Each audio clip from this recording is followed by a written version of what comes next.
Good morning, everyone. Welcome to the official YouTube channel of Offices Adda 24/7. How are you all? So let's start the session here.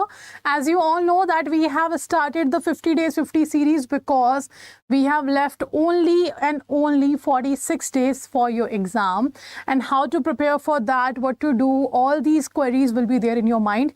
But now today what we are going to do, we are going to discuss the particular chapter of your Indian economy, Indian financial system, as we were doing in the Sankalp series as well, but now with the more questions on the particular topic.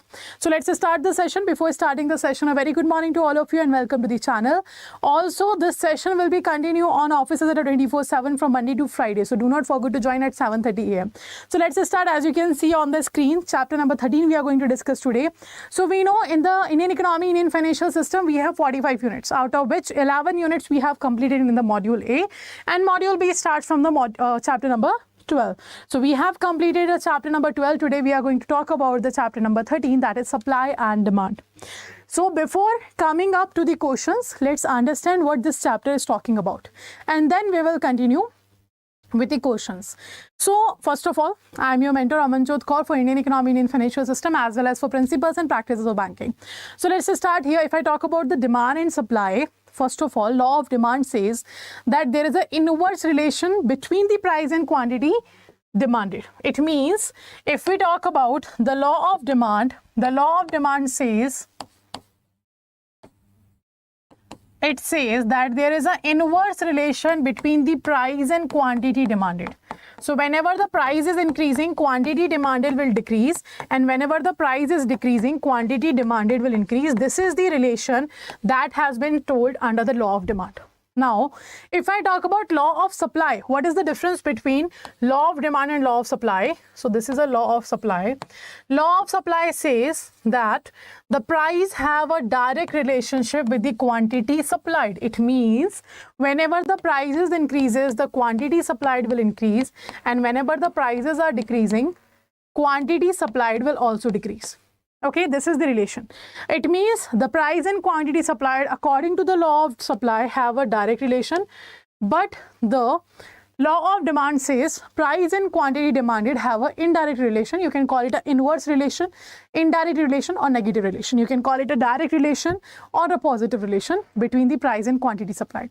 So this is what the law of demand and law of supply talks about. According to, related to these topics, we have to cover certain types of goods. Apart from that, we have to cover here the elasticity of demand, elasticity of supply, then demand schedule, demand curve, supply schedule, supply curves. These kind of topics we have to cover in this particular chapter. Okay, so now let's start with the questions, and in the end of the session I will be asking you all how many answers you have given correct. So do make sure you're counting the answers which you are giving right, as well as do be active in the session. Okay, so this is it. First question is talking about, normally the demand curve will have a dash shape. So what shape the demand curve will have?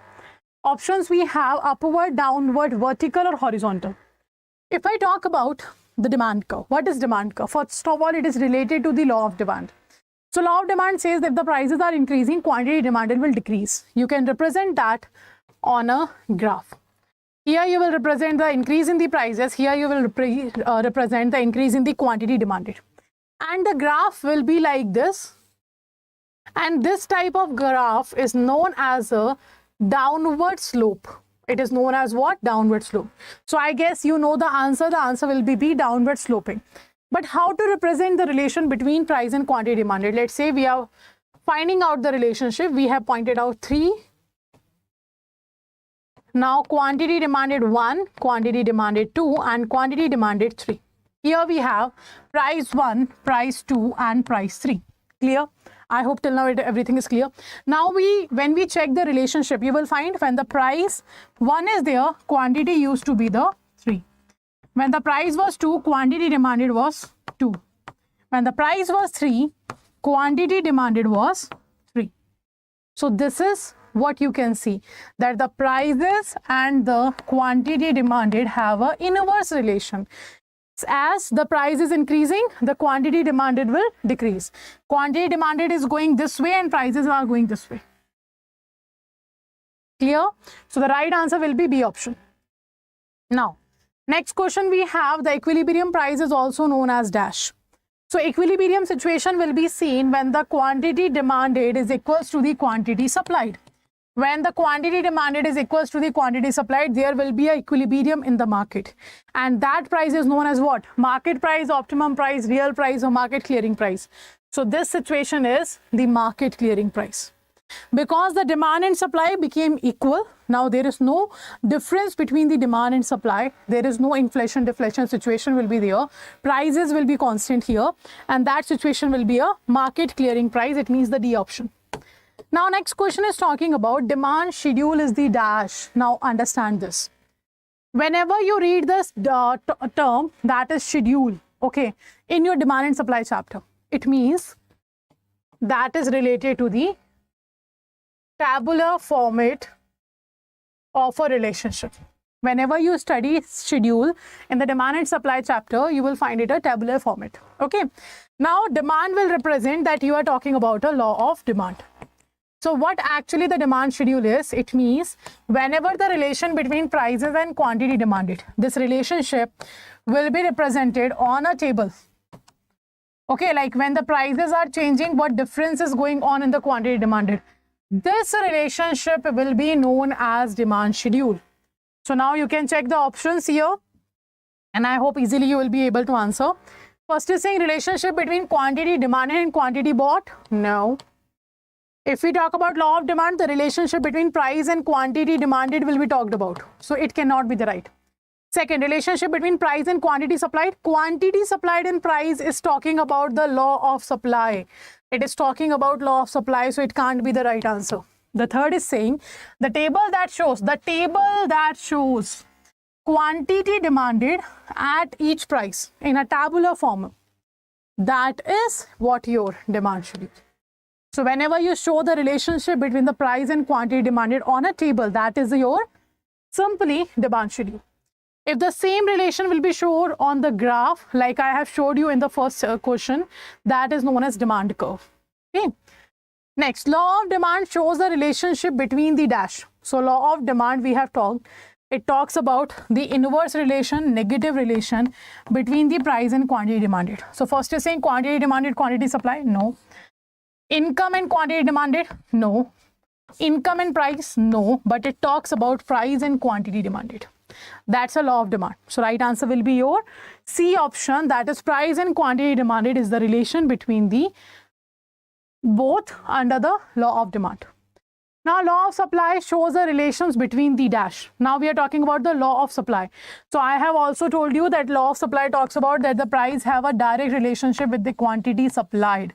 So now I hope you can easily answer that. Quantity demanded, quantity supply can't be the right. Income and quantity supply can't be the right. Income and price, no. But price and quantity supplied will be the right answer. When you show the relation between price and quantity supplied, that's your law of supply. Okay. And it shows a positive relation, a direct relation between the both. So right answer will be D option. Now next question. Quantity demanded has the dash relationship with the price. Now we are talking about quantity demanded. It has a dash relationship with a price.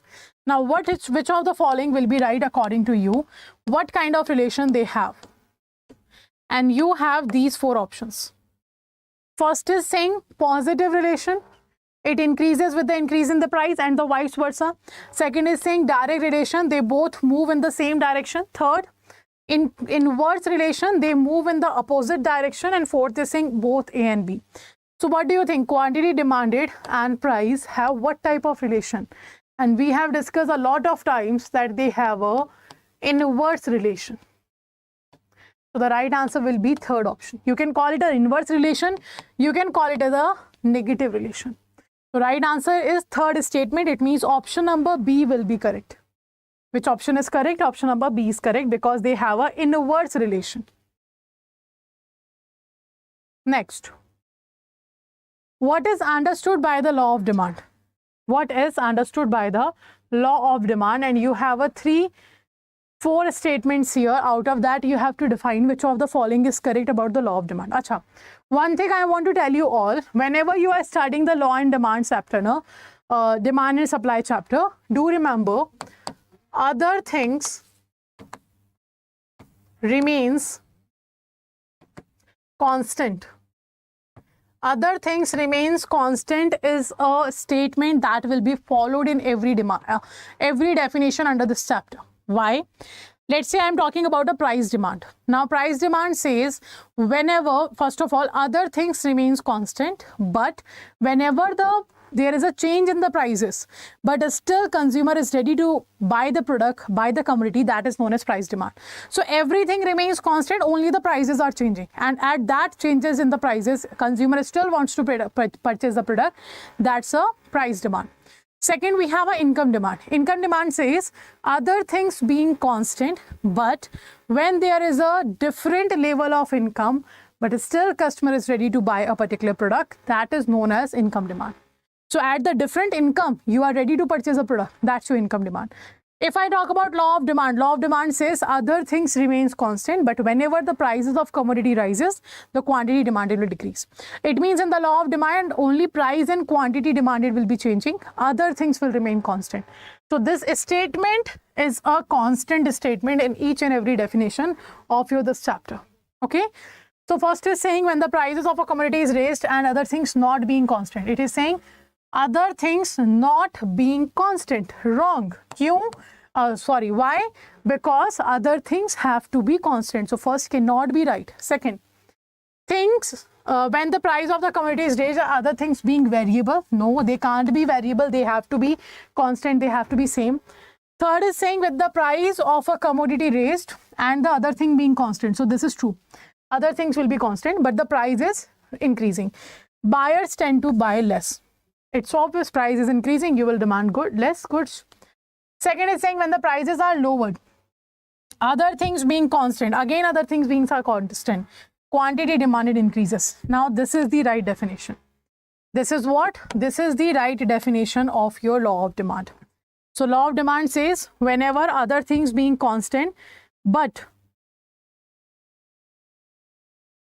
what we are talking about, but whenever the price is increasing, quantity demanded will decrease. This is what the option number C talking about. And this is the right answer. Okay. Now next question is talking about demand curve is the dash. Now what is demand curve? I have just told you demand curve talks about the situation in which you show the relationship between price and quantity demanded, but where? On the graph. So you have these four statements. First is saying a demand curve shows the relationship between price and quantity demanded on a graph. Price, quantity demanded on a graph. Okay. Let's see the second statement. Between price and quantity supplied, can't be true. Table that shows quantity demanded at each price in tabular form, can't be true.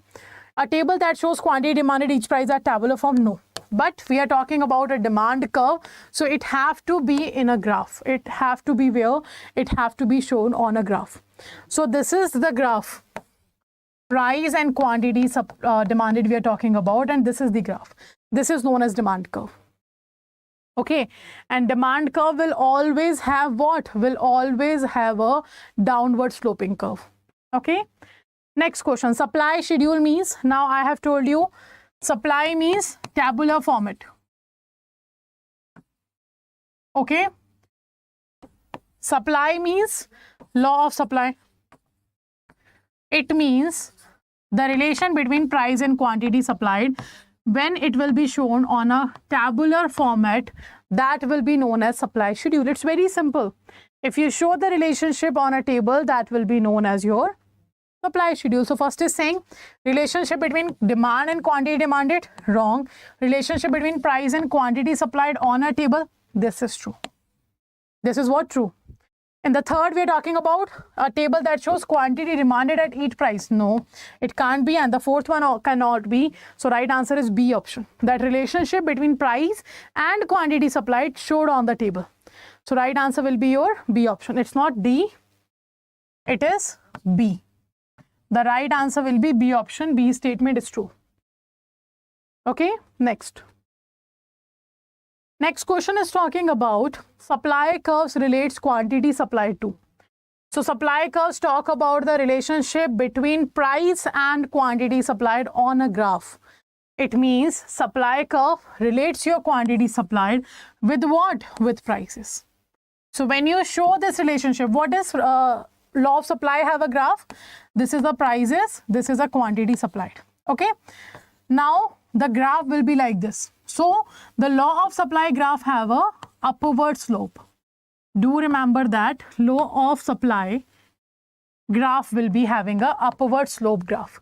And this is how you can, this is how you can relate to the points. So let's say quantity supplied 1, quantity supplied 2, quantity supplied 3. Price 1, price 2, price 3. So you can see when the price was 1, yeah, the quantity supplied is 1. Okay. When the price is 2, quantity supplied is 2. And the price is 3, quantity supplied is 3. It means they have what? The direct relation between the price and quantity supplied. Okay, so right answer will be your prices.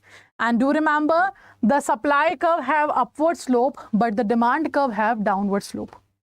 Okay, do remember that. So this is how what we have discussed about the demand and supply chapter. Apart from that, demand creates its own supply and supply creates its own demand. That theory has been given by two different economists that you have to study. Apart from that, a very important part of this chapter is law of demand, law of supply, plus the elasticity of demand and elasticity of supply. That you have to cover in detail because maximum question can be asked from there. And to cover that, you can come to the Mahapack 2.0 where you will get the conceptual classes plus the topic wise mock test. Apart from that, you will get there the full length mock test also. Okay, so how to enroll? To enroll, just download the 24/7 application if you haven't done yet, because there you will find 1% additional discount. Then go to the JAIIB CIB section, click on the JAIIB October 2023. You will find here the batches as well as the Mahapack. So Mahapack have a little bit more benefit comparison to the batch because it will cover Maha Marathon and Mini Marathon also. So click on the batch, you will find these sessions, these information, like this is what the offering of the product is. You will find the validity of 3 months, 6 plus 6 months, 12 plus 12 months, all the three are available. Whenever you want to enroll in which particular validity, you can click and apply the code August 80. So you will get here 80% discount, but if you want to get 1% additional discount, then purchase the product from the application, you will get 1% discount. So 1% more amount will be deducted out of this price. Okay, and if you face any difficulty at the time of enrolling, you can simply call on this number and ask your query. They will be resolving your query there. Apart from that, also you can check here the offering by clicking on the particular detail. Like if you want to check about the test series, you can click on the test series. You can see all these type of test series are. If you are purchasing JAIIB, CIB both, all these JAIIB, CIB products will be available. If you are purchasing only JAIIB, you will find only JAIIB topics. Okay. So you can see here Indian economy, Indian financial system have 45 units. So 45 mocks are already uploaded. In the retail banking, 18 mocks are already uploaded. Apart from that, you have a prime test pack also that will cover all the full length mock test of your JAIIB. Okay. So these are the offering. You can check on the website and use the code August 80. That's last day for your offer, 81% discount. After that, it will be 78 only. Okay. So last but not the least, do not forget to let me know in the comment section if you are watching a recording that how much score you got. And do not forget to download the application, as well as do not forget to subscribe the channel and press the bell icon so that all the upcoming sessions notification will be given to you. Apart from this, do make sure you join the session every day morning at 7:30 a.m. for the Indian economy, Indian financial system, as well as at 7 a.m. for the PPB, Monday to Friday. Okay. So let's end the session here. Thank you all for joining the session, and do not forget to share the session with your Telegram channel, WhatsApp group, or Facebook group, wherever you know the bankers are there who are going to prepare for the JAIIB October batch. Okay. Thank you all for joining the session. Have a great day, everyone.